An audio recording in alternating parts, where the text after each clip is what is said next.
ماجہ کی روایت ہے، نبی صاحب نے ارشاد فرمایا یخرج الناس من المشرق فیوطئون للمہدی، کہ مشرق سے لوگ نکلیں گے جو امام مہدی کی راہ کو ہموار کریں گے۔ اب سعودی عرب کے مشرق میں تو ہمارا ملک بنتا ہے، اس کا مطلب یہ کہ جس کو ہم وادی سندھ کہتے تھے نا پرانا، وہاں سے لوگ اٹھیں گے۔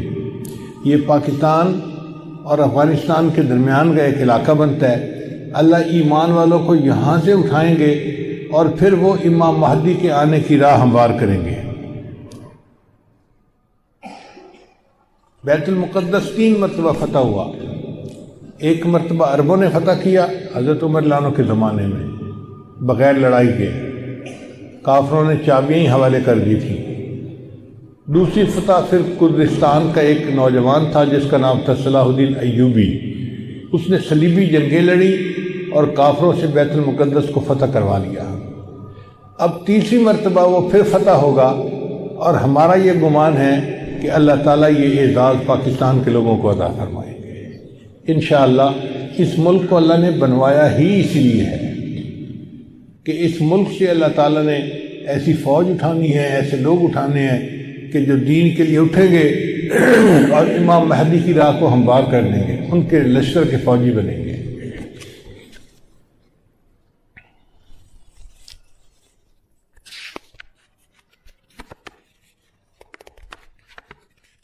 علامہ اقبال نے بہت خوبصورت شعر کہا ہے فارسی میں، خضر وقت از خلوت دشت حجاز آید بروں۔ خضر وقت سے مراد امام مہدی۔ خضر وقت از خلوت دشت حجاز آید بروں، کاروان زی وادی دور و دراز آید بروں۔ یعنی زی عظیم یہ کارواں جو ہے نا، یہ دور دراز سے آئے گا اور حجاز کے اندر آ کر یہ برآمد ہوگا۔ حدیث مبارکہ میں بھی ہے کہ امام مہدی آئیں گے مگر وہ چھپے ہوں گے، اپنے آپ کو چھپائیں گے۔ پہلے مدینہ طیبہ میں ہوں گے مگر وہ وہاں سے مکہ مکرمہ اس لیے آ جائیں گے کہ لوگ مجھے پہچان نہ لیں، چھپ رہے ہوں گے لوگوں سے کہ لوگ مجھے دیکھ نہ لیں، پہچان نہ لیں۔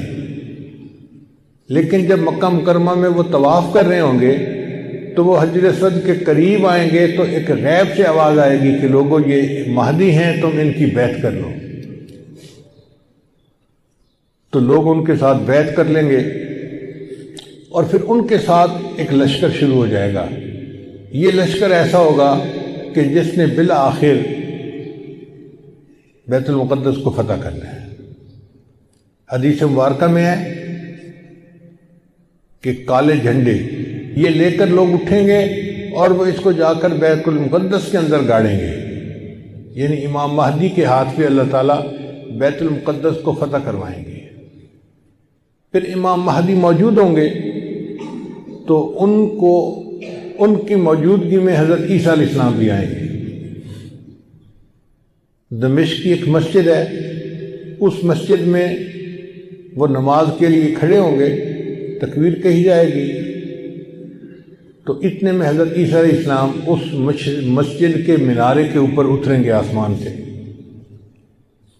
تو امام مہدی ان کو کہیں گے جی کہ آپ نماز پڑھائیں، اور وہ امام مہدی کو کہیں جی کہ آپ نماز پڑھائیں۔ چنانچہ حضرت عیسیٰ علیہ السلام کے حکم پر امام مہدی نماز پڑھائیں گے۔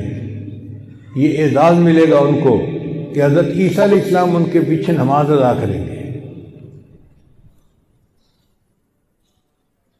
اب حضرت عیسیٰ علیہ السلام نبی علیہ السلام کی شریعت کے مطابق یہاں پر زندگی گزاریں گے۔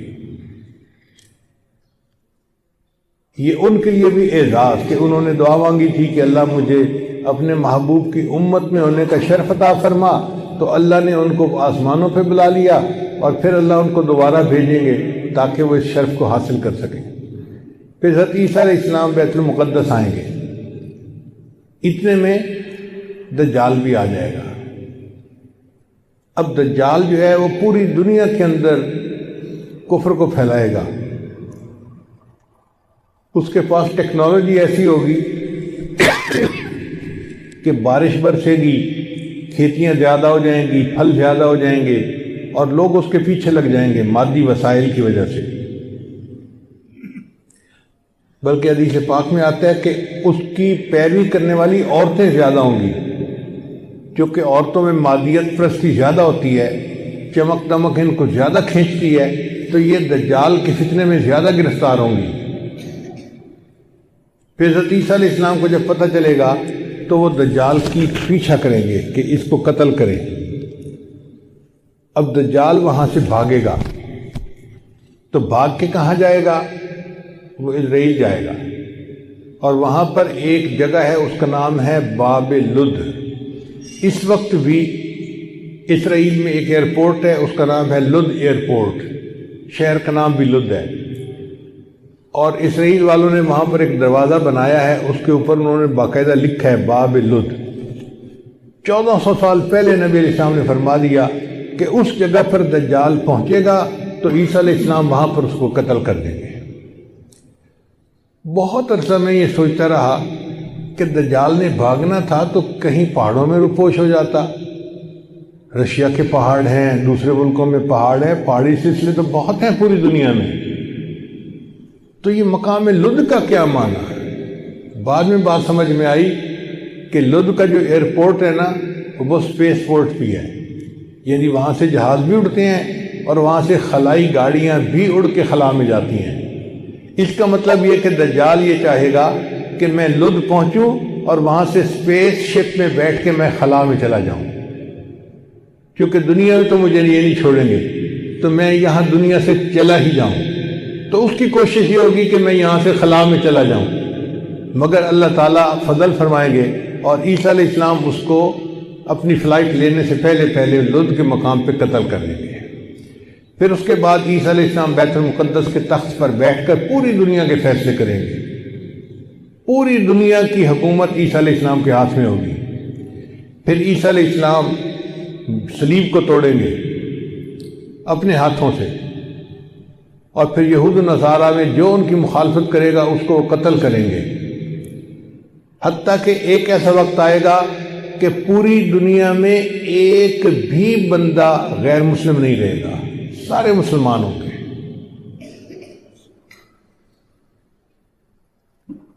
اس وقت اتنی برکتیں ہوں گی، حدیث پاک میں آتا ہے کہ ایک گائے کا دودھ پورے خاندان کے لیے کافی ہو جائے گا۔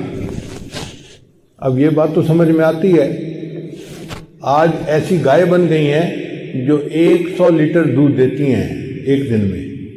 اب 100 لیٹر تو واقعی پورے خاندان کے لیے کافی ہے، 40-50 گھروں کے لیے کافی ہو جاتی ہے۔